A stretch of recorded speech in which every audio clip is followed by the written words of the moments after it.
Hey everyone, welcome back to another quick and very interesting tutorial where in this quick tutorial I'm going to show you how you can fix the issue of black camera error or any platform like it can be Discord or your any meeting or online test that you are giving over Zoom or Google Meet or anywhere. Now in order to fix all of that, all you need to do is to just simply go to the start menu, then click on search for camera privacy settings.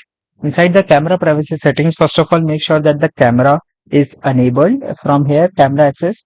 Now under this that says let apps access your camera, make sure that every application like your Zoom meetings, OBS Studio, Google Chrome is enabled with your camera like this. Once you enable the camera, now you'll notice that the issue that you're facing previously because of the black camera issues, any camera glitch, all of them will definitely get solved. Alright, so that's it for this tutorial. I hope this video will be helpful for you. Make sure to hit the like button and subscribe button for more such helpful and interesting tutorials. See you in the next one. Take care.